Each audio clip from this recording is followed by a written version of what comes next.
What's up, everybody, and welcome back to the Werewoof Reactions. My name is Wolfie, and today we're going to be taking a look at issue number 1 of the IDW news series spin-off called Sonic the Hedgehog Bad Guys. So without further ado, guys, let's take a look and see what's cooking in this one.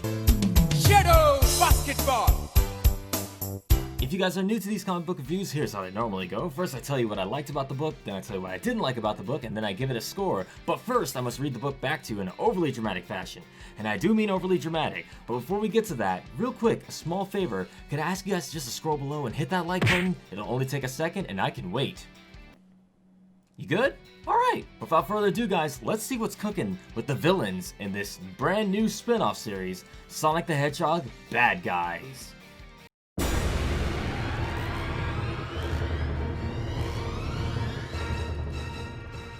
Egg Base Sigma, a modest industrial site by the Eggman Empire standards, but it has precisely what I need for my plans. Dr. Eggman may be a genius, but he's sloppy. I'll use my personal login to take over the base. I hate sneaking around like vermin, but I'm in no position to fight my way through the security. What? Now you choose to exceed my expectations, Doctor? No matter, I'll just warp back to the base, regroup, and... Drat! Force of habit. Time to test out the multi-tool heel spurs. Activating Electro Spur. Not the most ideal way to field test these, and definitely not the time to stress test them. Sloppy. I shouldn't have assumed the codes would work. That kind of unearned arrogance is precisely what undermines Dr. Eggman. I must be better than my idol. But first, focus on solving the problem at hand. Escape, quickly, quietly. Avoid fighting as much as possible. Much later. Progress log update. I've hit a roadblock. I've amassed a substantial reserve of Eggman technology, but my current base of operations lacks the facilities necessary to utilize them. My long-term plans are on hold until I have the tools necessary to complete my principal creations. This would be a simple matter if I still had the Warp Topaz, but Dr. Eggman chose to squander that resource. And I lack the physical prowess to use brute force as Sonic would. I need a replacement that allows me to compete evenly with my enemies. My heel spurs aren't sufficient. I have something else in mind. But it requires resources I can't obtain as I am. Which brings me back to the current present condition. I reiterate, roadblock. I must preserve. Dr. Eggman's ambitions will never advance so long as he's caught in his fixation on Sonic. It's up to me to break the cycle and conquer the world for him. Which is exponentially more difficult since I am no longer in his good graces. Badniks are limited in their effectiveness. My personal enforcers can't be completed until I have that base. I need help, but I'm not going to make the mistake of a trusting partnership again. If there was someone who hated the Doctor and Sonic mutually, I could potentially sway them, and then dispose of them. Eureka! Everhold Prison.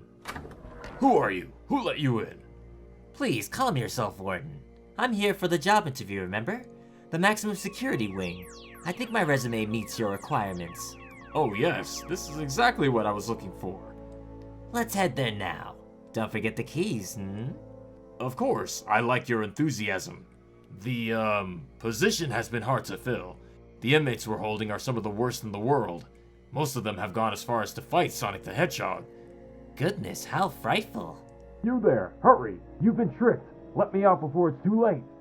That is Mimic, a spy and assassin in debt to Dr. Eggman. He betrayed his teammates, framed Sonic for numerous crimes, the list goes on. Don't sell me short, Warden. I'm a professional. I don't care if you don't approve of my work. These two are rough and tumble. They're not very bright or skilled, but they still manage to be trouble.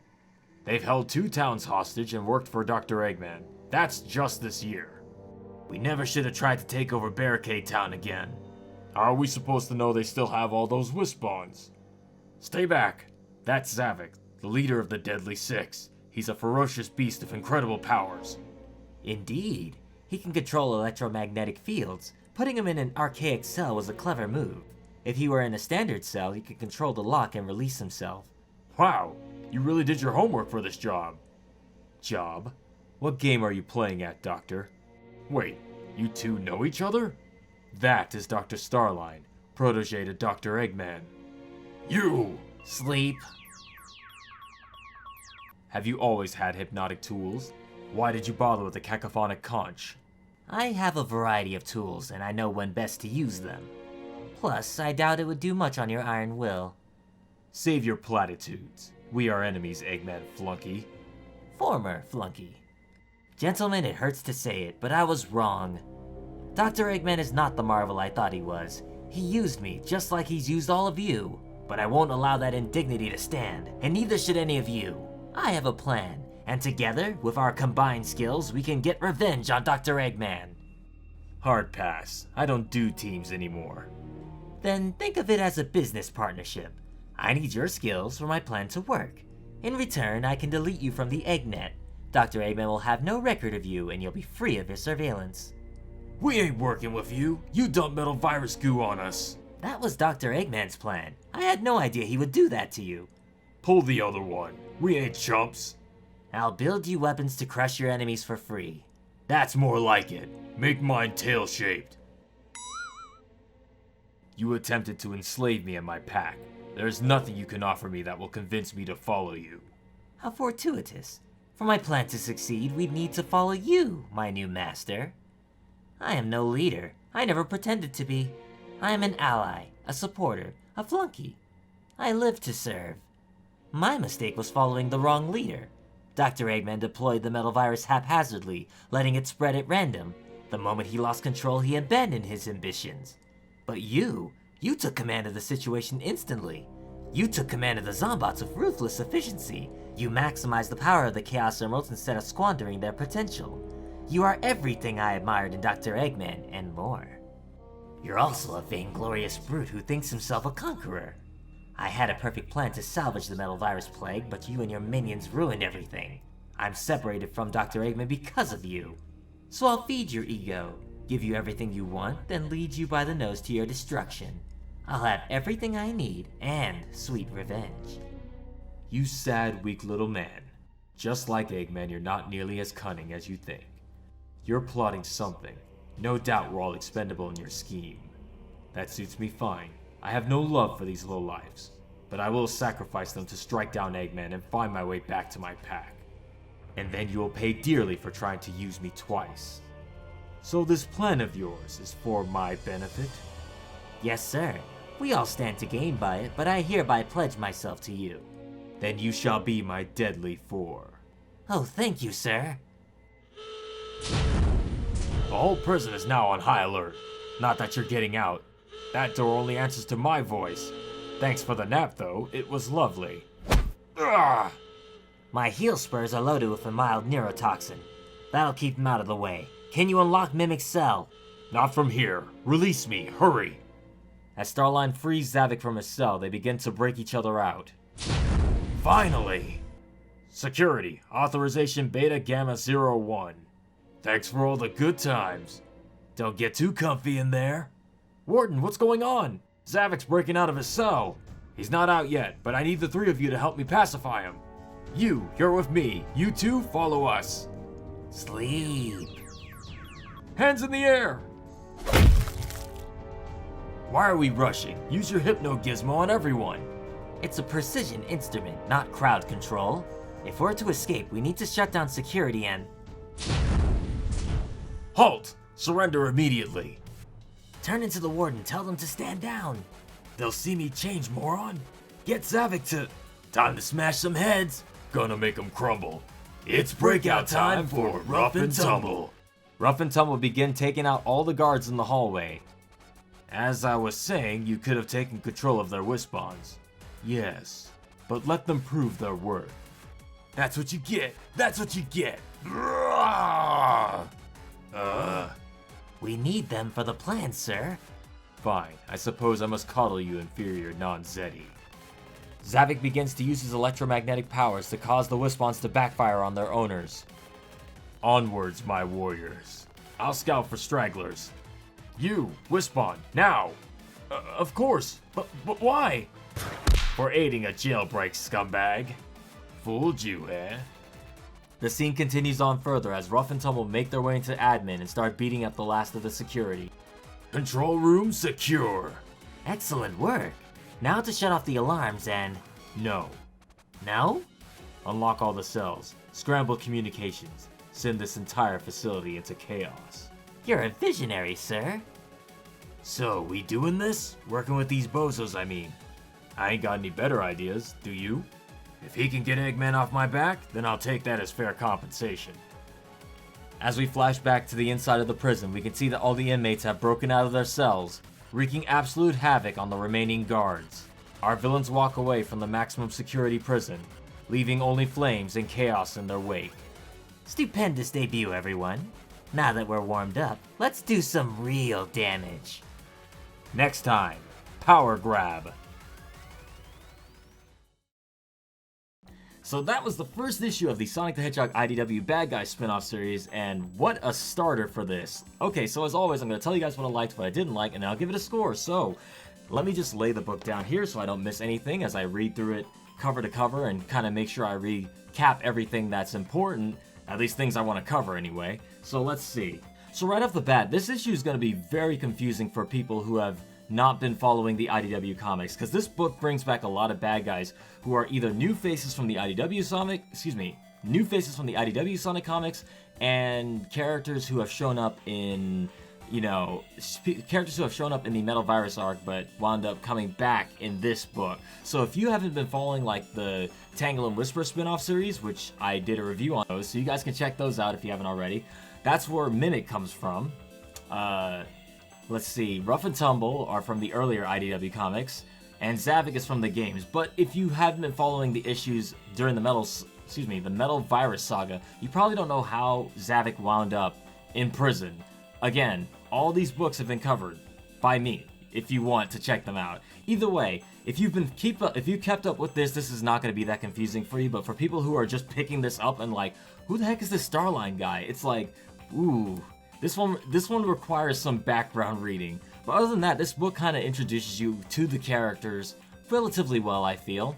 Like, even if you aren't familiar with most of these characters, you can get a feel for how they are based on how they act in this book. And, something I really enjoy that I'm going to talk about later is how these characters kind of interact with each other. But that's to be said is kind of a point we'll cover later. What I need to go over is Starline. So, we see that Starline is apparently cooking up 2 new creations.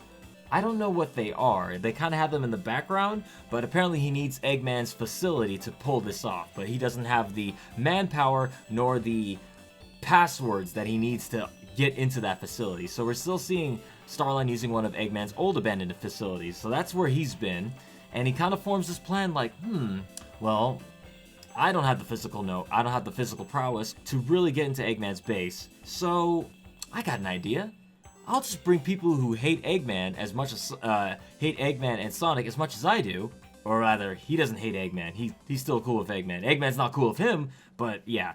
He's gonna bring people in who he feels he could use and discard once they're done. And I love this little aspect about him. He's still a villain, still loyal to Eggman, but at the same time, yeah, he's still gonna villain it up.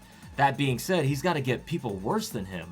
So this is kind of an Avengers, an anti-Avengers, like you're like it's an evil group. It's not like it hasn't been done before in comics. We've seen this kind of thing done before with like the likes of Suicide Squad and stuff like that. But yeah, it's just cool to see like a bunch of bad guys come together and see how each one handles different situations, the same situation differently.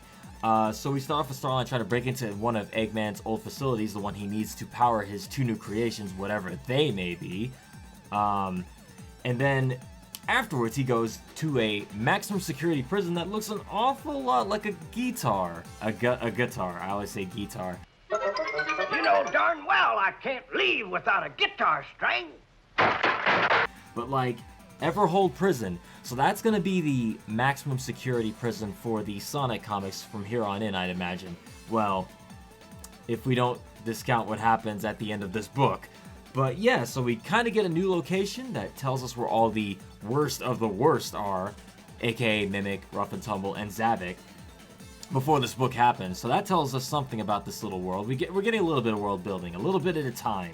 And Starline goes in with the intent of breaking them out. Of course, he's not going to get in there just by walking in and charming the pants off the guards. No, he meets the warden and basically hypnotizes him and convinces him to take him further inside, where we see what's been happening with our esteemed villains. I like that the first panel we see Mimic in, he's mimicking the warden, which kind of threw me off, honestly. I was like, wait a minute, the warden's in there? What's going on? I was like, oh, right, Mimic. He mimics people. It took me a second to like figure out, oh yeah, that's right, that's Mimic. But I like that the warden, this is basically the part in the book in which if you hadn't been reading these books and you don't know, and you aren't really familiar with these characters, this is the book kind of telling you briefly who these characters are. Of course, with a lot of author notes in there that says like, check out issue number 25 or issue number 14 for further details. But like, he's like, this is Mimic. He's a former assassin that betrayed, a group of mercenaries and betrayed Eggman, and we caught him and stuff like that. Rather, he's still in the container that Tails put him, or Whisper and Tangle put him in, and then Tails wound up keeping him in there. And I guess this is where they sent him off to, so here he is. Rough and Tumble, again, they got caught again, apparently trying to go back to the same town. This time they were armed with Wispons, and we can see how well that went for them.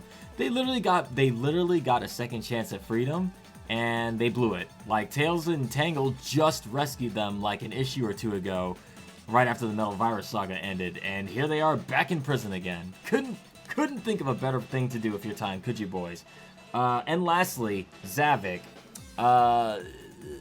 Controversial character amongst Sonic fans. Some people love him, some people hate him, some people are indifferent to him, but for the most part, I'd say the majority of Sonic fans don't care for Zavik. But yeah, I was like, okay, cool they brought Zavik back, because in reality, he's probably the biggest presence, and as far as we're concerned, until the further notice, at the date of this recording, he's the only canon villain in this book besides Eggman. Like, we don't know if Starline, Mimic, Rough and Tumble, and any other villains that show up in the IDW comics are going to show up in game. And a lot of people disregard this comic as being non-canon, because it's not in the game. If it's not in the game, it's not canon. So I don't know where this falls as far as canon goes. We'll find out in the 2021 Sonic game if this comic is even considered canon, if we see references to, like, say, Tangle and Whisper or some other comic characters. We don't know. Probably not, but I'm keeping my hopes up.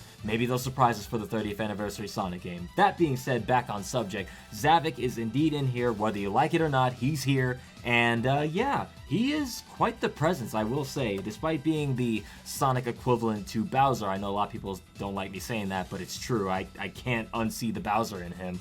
He is kind of the cooler villain in this arc. I like that. I like that he's just this huge presence, and also quite intelligent, just based on the fact that Starline is trying to appeal to everybody, right? He's like, I know about Mimic, I know about Rough and Tumble, and I know all about Zavik, because those two, as you know, are familiar with each other after the Metal Virus saga. Those two have had a bit of a confrontation before, and Zavik hasn't forgotten that. I love this, that Starline is like, I need all of your help to help me overthrow Eggman, and every single one of them are like, nah, we don't care. Nah, why should we help you? And of course, Starline, being the intelligent, forward thinker he is, appeals to each of them individually. For Mimic, it's he doesn't want to be tracked by Eggman anymore. Apparently Eggman has a, like, I don't know, some sort of like hit list or something like that, and Mimic is like on that list, so apparently Mimic is like scared of Eggman, mainly Metal Sonic, his enforcer, who Eggman clearly stated is the person that would hunt down Mimic if he ever betrayed him. And yeah, so Mimic kind of blew his chance, and I'm pretty sure Eggman's not happy with that. So Starline promises to get rid of Mimic's old record, so Eggman can't track him anymore. Pretty sweet deal. That kind of gets Mimic on board. Rough and Tumble, yeah, that's like, they're kind of stupid, basic. Like, he's like, I'll just build you guys some weapons. They're like, yeah, that's what we want. Yeah, we're scumbags. Arr. For Zavik, it's a lot harder, right? Like, you can't just tell him, hey, I will, serve you. Well, I guess that's kind of what he does, but at the same time, Zavik he's probably more intelligent than, actually, he's quite intelligent. Here's the thing that a lot of people don't give Zavik credit for. In his own game, this game he starred in, the first game he showed up in, Lost World, A lot of people seem to disregard this, but Zavik actually accomplished his goal. He destroyed the planet, like Sonic's planet. He killed everybody on that planet, including Amy and Knuckles, we see Amy die, I think, in that game. It's implied that they die because all the life energy from the Earth is sucked up. So yeah, Zavik kind of accomplishes his goal, but they undo it. So Zavik kind of is almost Thanos level in the Sonic verse for actually destroying the world. Problem is we don't really see it, so we don't really get like a full grasp of what he's accomplished. We just kind of see Amy talking in this Tails' little yellow device, and she just kind of goes, I'm feeling tired, go to sleep now. And it's like, oh, okay. As far as we know, they'll be okay. Sonic will save the day. But if we like got to see all the characters get dusted like at the end of Infinity War, like we would see that, oh yeah, Zavik actually kind of destroyed the planet, even though they wound up reviving it. But still, Zavik is actually intelligent enough to pull it off, and he's the leader. He's the strongest of the crew. And yeah, I almost did a Donkey Kong rap there. Yeah, Zavik is nothing to be shrugged at. I know a lot of us don't really care for him because of how he's written, but yeah, put some respect on that man's name. Even if you don't like him, you gotta give him props for, you know, I guess just, you know, I tried, guys, I tried to give him some props. I gave him the props he deserves.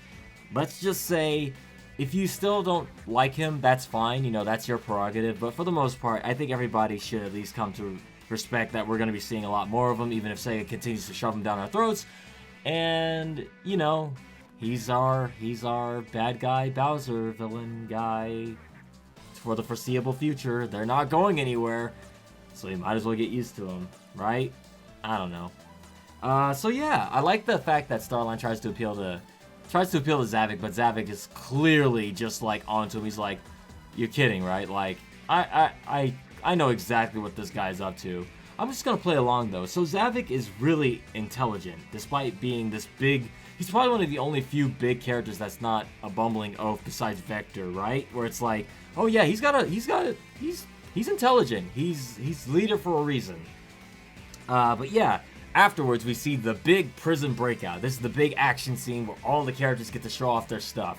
And we're like, oh, yeah, these four together, one, Mimic, Zavik, Starline, Rough and Tumble, five. The five of them together stage a big breakout, and they use their combined powers to basically run amok and cause absolute chaos in this maximum security prison, taking out the warden, a bunch of guards, and using their own Wispawns against them. It's actually kind of cool to see them like working together, even though you know they don't like each other and they're probably going to betray each other the first chance they get. But like, yeah, this is cool to see. Like, I mean, we're seeing good guys getting beaten here, but they're a bunch of nameless mook faces, a bunch of nameless good guys. I'm sure this will play in later. Like in some of the future issues, we'll see like, I don't know, like a reference to like, maybe in the background we'll hear like, I don't know, the Chaotix getting a call from the Stronghold and being like, there's been a breakout, what's going on? You know, and it's like, see reference to Sonic the Hedgehog Bad Guys #1. You know, that'd be cool if they start tying this in too, but still. I'm curious where this is going to wind up going for these guys all together. We know Zavik is clearly not in this for the group. He's going to betray everybody the first chance he gets once he's gotten what he wants out of everybody. What else? Starline is basically using them.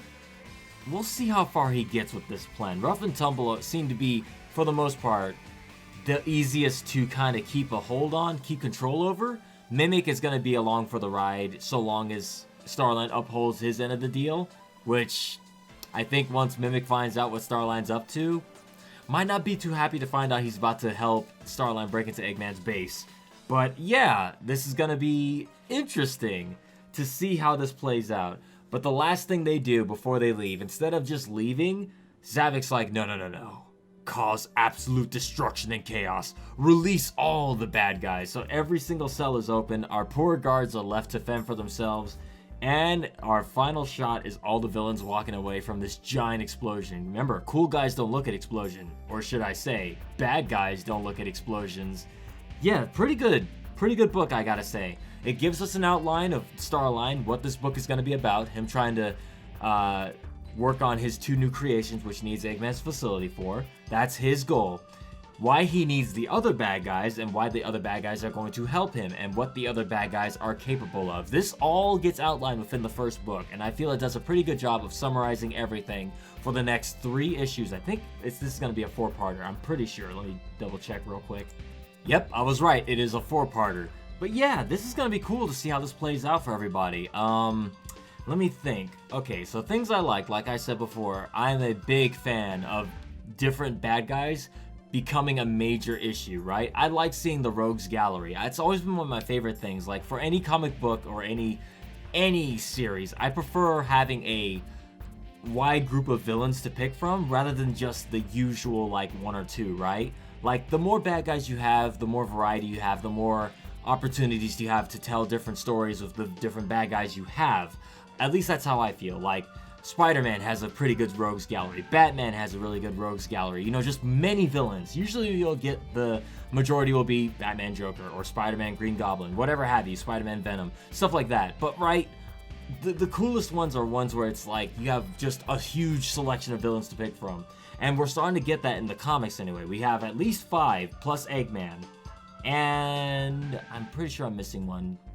Metal Sonic counts, but he's clearly working for Eggman, so he kind of counts under Eggman's rule there. But, like, so far we have 6 villains. I said this back when I used to do my Sonic Boom reaction videos, that I always liked it when Sonic had multiple villains, because as of now, we've only been stuck with a few in canon, in-game canon. We've only had Eggman. I'm trying to think of villains that actually stayed bad guys, going through the order of 3D games. Knuckles was a villain at first. He was more of an anti-hero. Became a hero at the end of Sonic 3. Chaos was misunderstood. BioLizard is dead. Shadow became a hero, or anti-hero, definitely anti-hero. Omega was never a bad guy, he's an anti-hero. I'm going through the list of games in my head, Dark Gaia was just the Eldritch Abomination god. Sonic 06 had Solaris, which was just a god. Mephiles is no longer alive, thanks to them snuffing out the flames at the end of Sonic 06, so apparently he was, I don't know, Mephiles is kind of a non-issue. That's it really, just Zavik and Eggman.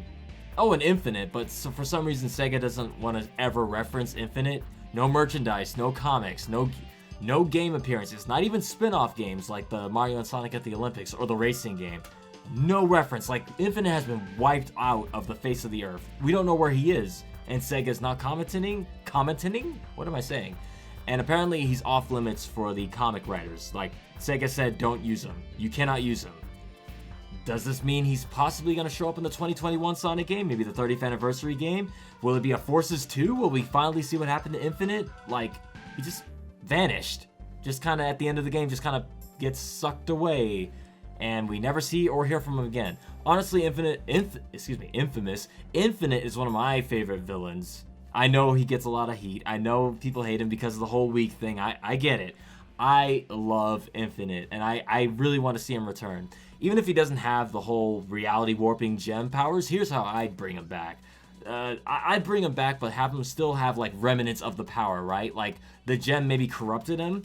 Maybe Eggman took the gem from him, but he still has, like, remnants of its powers. He can't really control it, so he's kind of, like, messed up in the head, right? Like, in his mind, you know, he's, like, reality's constantly warping around him, and he's just, like, he's bad, but, like, he's kind of sympathetic in a way. Like, he's still corrupted by all the power that he once had, and he's, you know, that's how I'd have him come back. Like, he doesn't have the gem anymore, but he still has reality warping powers, but he doesn't have a full grasp or control over it, and it's kind of driven him to the point where he's power hungry, insane. That's how I bring him back, and kind of don't bring him back to make him become a hero or an anti-hero. I want him to stay a villain. We need more villains so we can stop putting Zavik back into everything.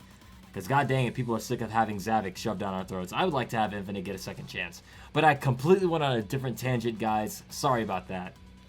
Yeah, these are the villains that we currently have in the IDW comics. Hopefully we'll start getting even more over time. That way next time we come back to this prison, we'll be seeing another breakout with more villains. That's what I want. Let me think. What didn't I like about this book? I can't think of anything I really didn't like about this book. I think this book was good for what it was. Like, just an introductory opening to what's going to be this 4-parter Bad Guys series. And I think the first part did a lot. With what it had to, with the amount of pages it had to tell the story, I feel it did a pretty good job. And for this one, I'm going to give it an 8 point. Give this one an 8.7 out of 10. Let me know what you guys thought of this book below in the comments section. Hit that like button and don't forget to subscribe if you haven't already for more videos like this one. And if you'd like to show further support for this channel besides just hitting that like button, which helps me out, you guys can check out my Patreon, where you can become as little as $1. You can become a patron and help me out by supporting these comic book review videos. I really appreciate any support you guys give. $2 and up gives you early access to these comic reviews before the YouTube side. A little perk for you guys showing further support. We're almost at 18,000 subscribers. Can we hit 18,000 by the end of the year? Maybe. Thank you all so very much for watching, and as always, wear your mask, wash your hands, use social distancing, and use your common sense out there. Stay safe, everybody. I will see you all in the next video. So, stay tuned.